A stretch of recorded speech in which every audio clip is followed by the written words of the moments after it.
Hey, it's Matt with PriceActionTradingSystem.com, and it's Wednesday. It's August 8th. This will be our chart lesson for the day, and another slow day.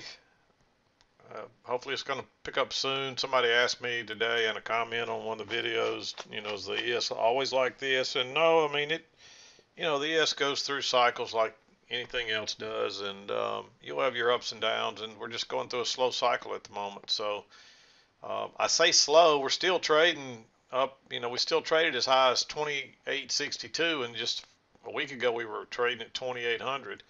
So it's not like the market hasn't moved. It's just it moves all in one spurt, and then it just goes sideways for a while, and maybe backs up a little bit, and then it takes off for another spurt. So don't let it lull you to sleep, because any day it may take off, and it may not be up either. It could take off to the downside and head back to 2800 again. So, but yeah, we're just going through one of those slow cycles. So, you know, market doesn't always do this, but hey, it is what it is. So, take what it'll give you, and we'll go from there. But on days like this, unless you get like a failed break lower or a failed break higher, I wouldn't even worry about trying to keep runners. I'd just scalp out most likely, because most of your runners are going to get stopped out, and you're just going to take some hits when you don't really have to. Look for your runners on the far edges. You want to look to go long here, and you want to look to go short up here. And I guarantee you, if you go read most any of your popular trading books or trading theories, they'll tell you to sell on a breakout or to the short side, or buy on a breakout to the upside. And that's just wrong. I mean, if you'd have sold right here, you'd have sold at the very low and watched it rally most of the day. And if you'd have bought on the breakout up here, you'd have watched it sell off the rest of the day and head right back down. So you want to do the opposite. So you generally you want to wait. If you're buying here, you'd wait on a higher low. You don't get one here. When you're selling, you generally want to wait on a lower high, and you don't get that till way down here. And we're back right in the middle again here. So I don't trust that. I want to see at least a second entry short there or something. But all we got right there is congestion. You got at least a couple that look like dojis, and you got 5 or 6 bars stacked up there, and so it's probably going to break out of there and fail, and at least come back into here before, even if it's going lower. In this case, it turns out and goes higher, but look what happens. It breaks out up here, and you'll have all these people buying, and then suddenly it reverses on you, and and it sells all the way, and they got to exit. And so don't listen to the standard trading gurus that tell you to sell breakouts to the low side of a range and buy breakouts to the high side. Every now and then those will work. They'll work once in a blue moon, and it'll keep you coming back trying it, but it's a losing strategy. Don't do it.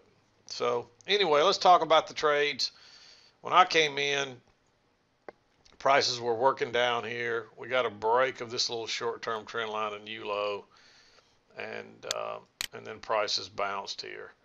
You might take this low. It's a good bit away from the EMA, but generally you want to wait on your higher low, which comes here, and you're still plenty of room back to the EMA, so I like that one. Notice it pushed on through, but it didn't stay through. But it was still a quick, easy scalp. If you could get in it, it moved really quick. You may not could have gotten in that one. Then it comes back down. It tests this again. You do have a little double test, really, right here. You could claim that as a double test, and this went lower and then turned and went higher. Um, I don't recommend that trade. It probably would have been a 4-tick failure, depending on how you got in it. The only way I would probably even maybe take that trade was if I could get in at a price that I can get out before it touches the EMA. And then this is a possible trend line here. I still don't know if this is correct or not. It fits coming down through here, and you do get a break and a couple of legs down to a new low before it reverses. But I really didn't play it that well. You want to be aware of it. I put it on there just to show you, because that would have probably kept you out of going long on a couple of these, especially this one. So it was something to consider. It doesn't really fit well on the other side. You can look at it right there, and it does fit pretty well right through there. But generally this should be over on this side, and we never get back down there. But of course we're bouncing off the support before we can get that low. So it could be it could be correct. It doesn't matter. You shouldn't have been trying to take any longs in here regardless. You needed to wait until we stopped making these lower highs and lower lows and so forth here before you want to think about getting long. After this, I mean, you had a good opportunity to get long after 2 legs down and a higher low, at least back to the EMA, and maybe it takes on off, but it doesn't. It keeps working lower here, so you got to be careful getting long on any of this. And it's just not the place to get long unless you get a failed break and you get an entry way away from the EMA like these or this one. So keep that in mind. But you also got a short-term trend line working here, and this is the first break. And so you don't want to go long there right into that EMA and after the first break of this trend line. But notice when it turns up and fails and turns back down again, I like going short there when it breaks out the other side. It is kind of close to these lows here. So I really wanted to make this one green, but if you're looking at this trend line, you got to consider that, hey, this was the third touch. This confirmed it. We are making lower highs here, so there's a good chance we may push lower. But what you might do is just let this break lower here and close, and then let it and put your limit order back a little further to give you a little more room and see if you can get filled. But I really wouldn't have a problem with you when this broke lower, higher, and then turned lower, just going short right there. And you would have had just enough to get out that way. Really, you want to try to be out before this last low here. That's your key point there. You need to be concerned about this one, but this is the real kicker right here. If you can't get out before there, you need to find another way to get in or skip it most likely. Then of course it bounces and it pushes right on through that trend line. So then you got to wonder, hey, maybe we're just going sideways. Maybe this trend line isn't correct. It does end up turning back down, and you don't get a lower high until here, or a second entry short until here, and now you're right back down into these lows again.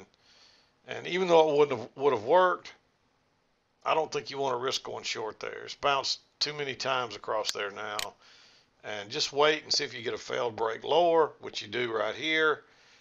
And you're not a long way away from the EMA there. But that's a pretty good signal bar. There is a little room. You can treat it like a failed break lower. So you might consider going long there. It's just not a perfect entry. You'd be better off to wait on the higher low or a reversal pattern that never comes. It just shoots off, and now we're headed right back to the upper side. But if you caught this failed break lower, it paid handsomely. That was the trade of the day. And I'm always talking about these failed breaks, is they're usually important lows, or just like right here, an important high. Notice that's an important high. Look at that sell-off. This is an important low. Look at that rally up. So you got to be aware of those. Excuse me, I'm having a little problem with my throat. It's just a little scratchy for some reason. So it sounds like it sounds funny to me. I don't know if it's my imagination or what, but my throat just feels a little scratchy. So I apologize. But this was the trade of the day if you took it. But notice what happens. You get a first entry short, and then you try to go higher, and you get a second entry short, and it fails. But also, this is sideways again, and this is a little failed break lower. And you do have room to get out. You probably don't before these highs, but you do before the overnight highs. And I probably would have still had this up one more notch at that point, because that's where the most touches and closes came from, right there at that point. I ended up moving it down later in the day. Still fits really nicely there, and maybe it's there, but I ended up moving it down a little lower where we caught more touches on these other bars. Just one tick basically.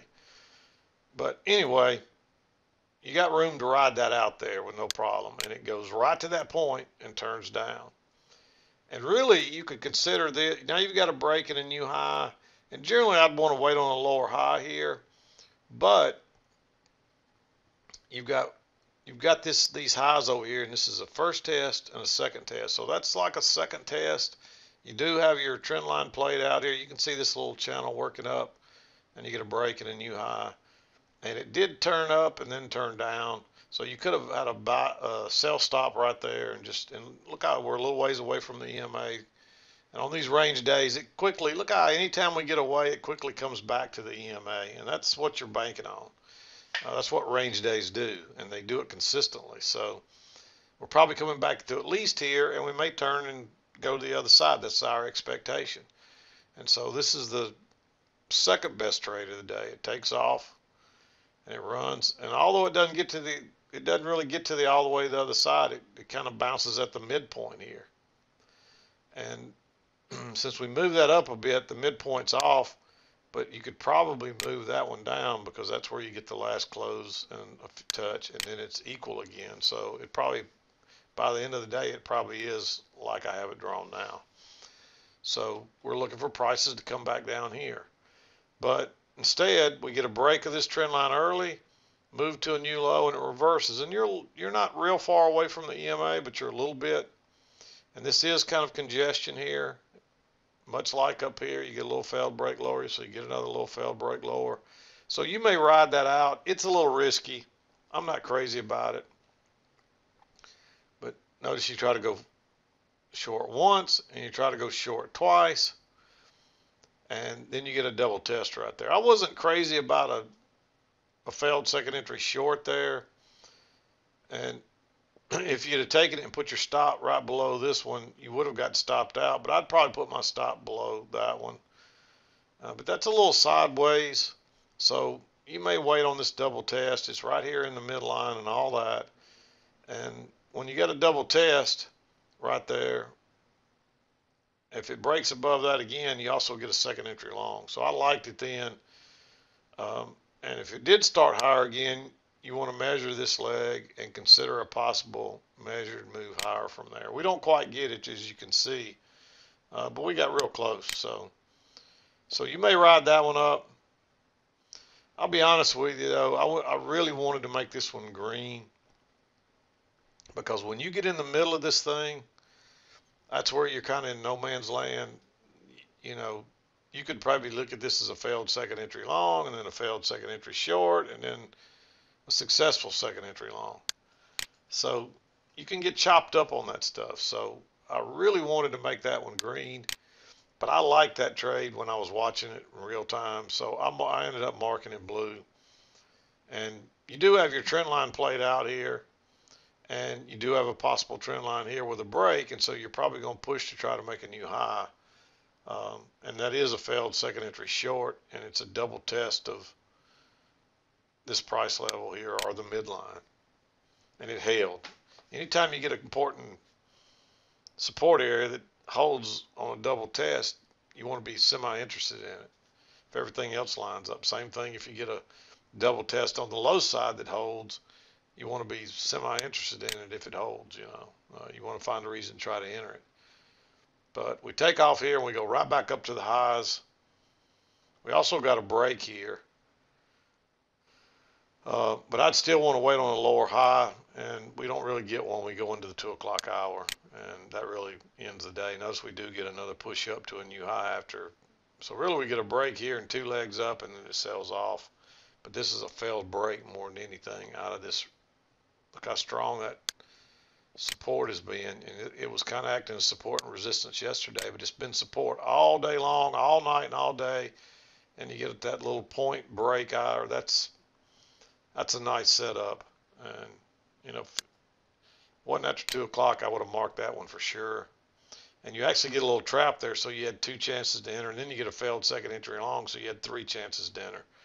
And it just keeps going. All 3 of them would have been nice setups, so something to think about. But yeah, that's not much happening again today. And again, it may be slow for a little while, but it'll pick up, and it'll pick up when you least expect it. So maybe as the week goes, we still got 2 trading days left, so maybe it'll pick up here. But it may remain quiet the rest of this week. So anyway, that's enough for today. I'm going to wrap it up. We'll be back again to do it tomorrow. This is Mac with PriceActionTradingSystem.com, and we'll see you next time.